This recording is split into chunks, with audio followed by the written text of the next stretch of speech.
Welcome to episode 320 of the show. This is Nigeria's longest running business podcast dedicated exclusively to the art and to the science of sales and personal selling because it's a very good and useful tool that we can use to grow our business, which is essentially the art of handling one-on-one conversations, whether in person or over the DMs or what else? WhatsApp, email, whatever it is. It's just the art of trying to move the agenda forward one conversation at a time. And it's something that is essential to growing our business, and it's something that is often forgotten in the toolkit of things that we need to grow our businesses. Because most times people reach for the easy stuff or the obvious stuff, the branding stuff, the marketing stuff, the online stuff, or the packaging, as we Nigerians like to call it. So, people reach for the easy stuff, the obvious stuff, and then they forget that no matter what tool it is that we're going to use, at the end of the day, we have to have an actual conversation with someone who is before us right now, and then they forget to flex, or rather, they forget to develop those muscles. And so those are the sorts of things that we talk about over here on the podcast. If this is your first time of listening to the podcast, then when you're done listening to this, please subscribe. And after that, you have a backlog of 319 episodes to go through where you can get lots of juicy goodness about how to grow your business using the art and the science of sales and personal selling. So today, I'd like us to look at this question. Assuming we have the perfect product or service, is this everything that we need to get people to come back and refer business to us? And why is that even important? For those of you who've been listening for a long time, there's no need to rehash, but for those people who are just listening today, let's give a brief overview about why that is even important in the first place.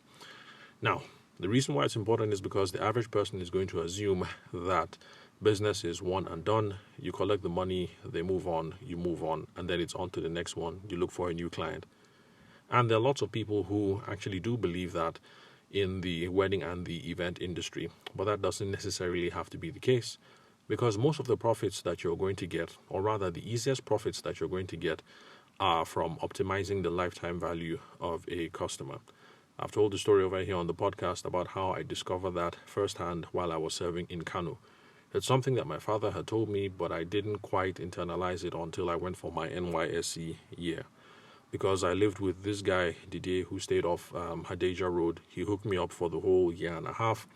And we got into this habit of buying bread every week. Essentially, I was buying 2 loaves of bread every week because Didier, just like me, had a big appetite.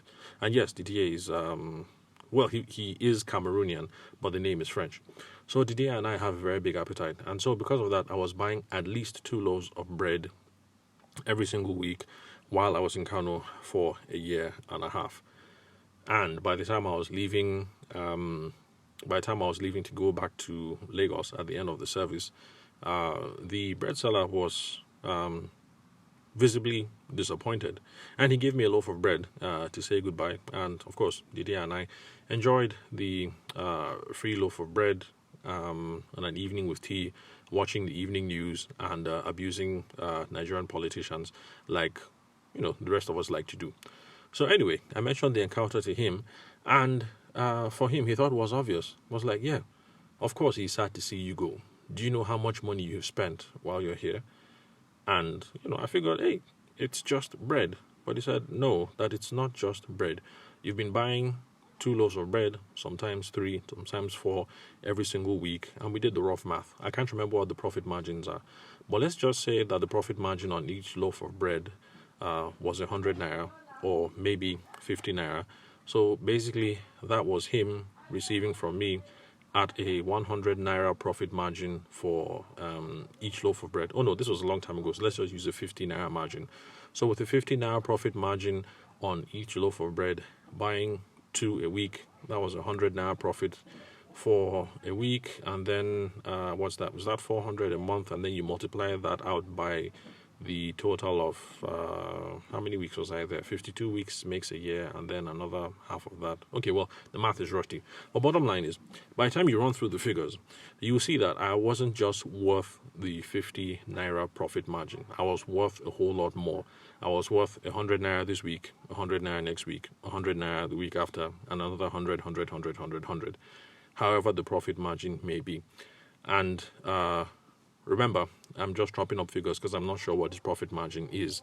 But now that loaves of bread are, I think in Abuja anyway, loaves of bread can go between anything between $500 to $700. So let's assume that the profit margin is higher. You will find that even if you sell bread or pencils or pure water, for instance, the value of the customer is not the 5 naira profit margin you get on the pure water sachet that you sold today.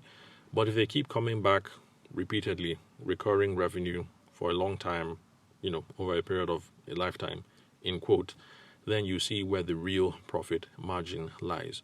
Now, of course, people die, people move away. What else? People's problems change, and so there's nothing you can do about that. So, but you just do what's the best within your own ability.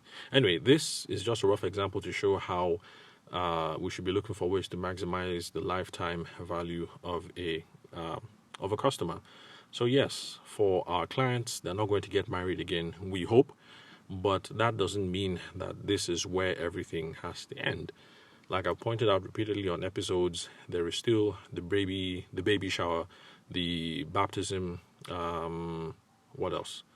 Okay, well, in my own experience, I've been able to get corporate gigs after that, end of year parties, because, eventually you get real cozy with your brides and grooms and you have opportunities of discussing other things.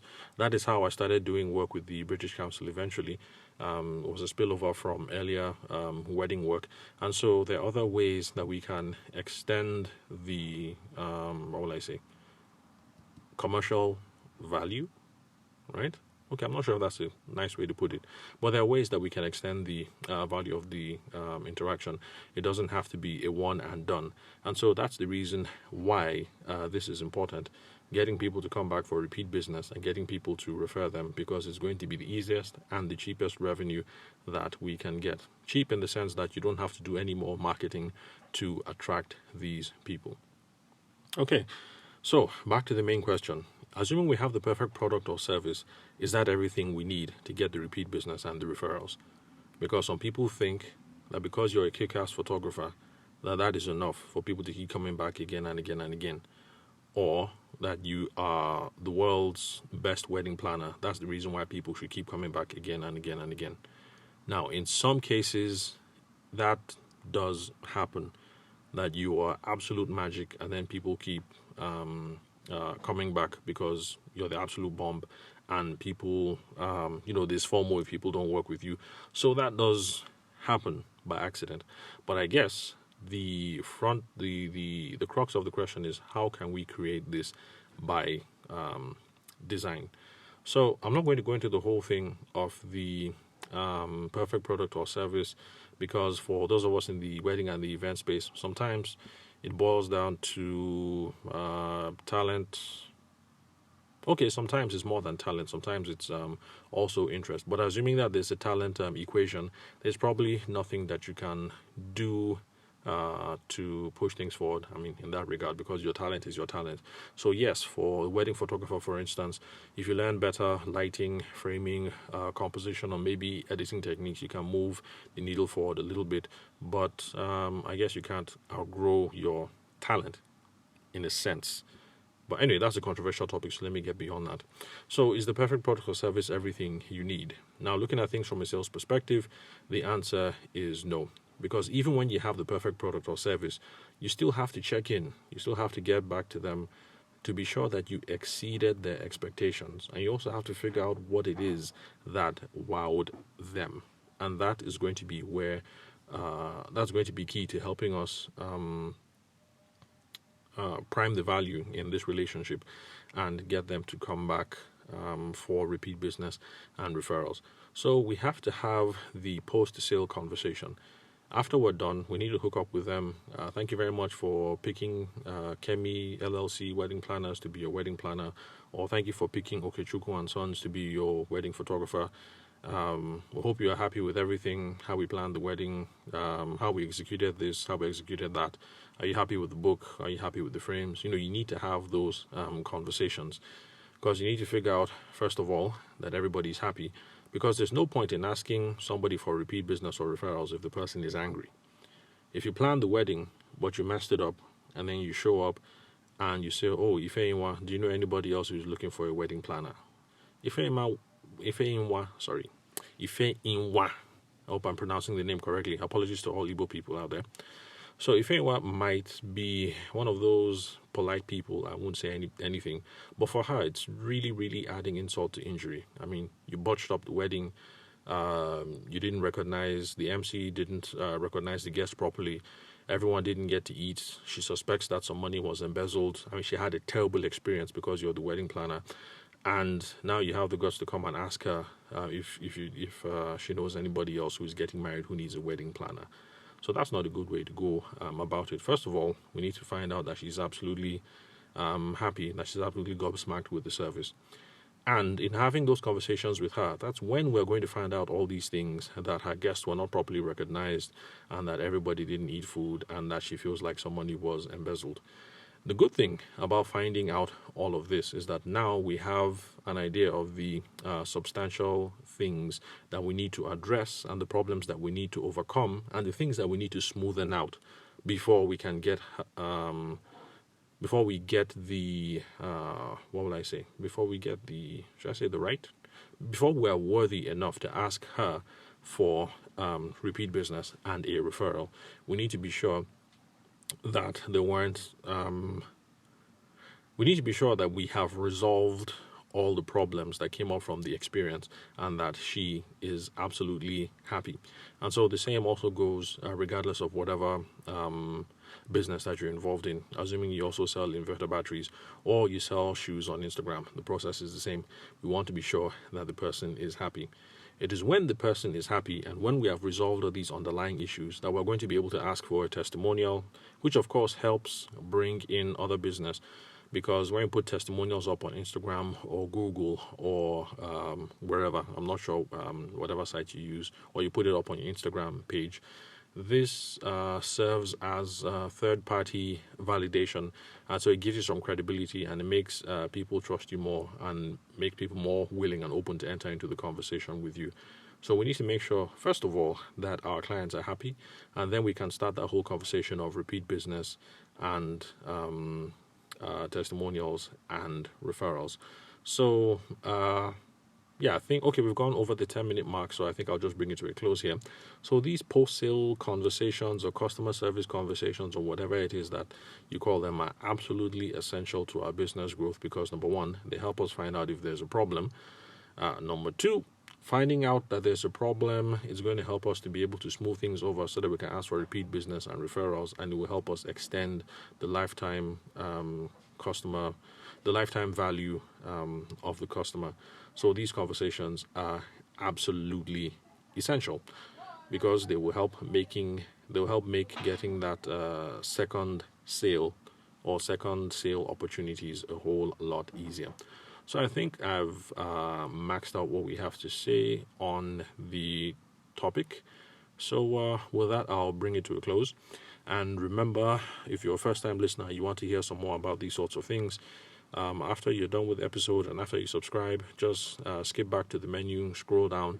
I try to put the topical parts in the headlines, in the topic, and so you should be able to find other episodes that have to relate to these sorts of things: referrals, testimonials, customer service, post-sale, what else? So anyway, just keep an eye out for those sorts of things. So thank you very much for listening to the Sales for the Nigerian Wedding Industry podcast. I'm your host, Abuja-based sales consultant and event media professional Tabishima Ayide. Thank you very much for your time and attention.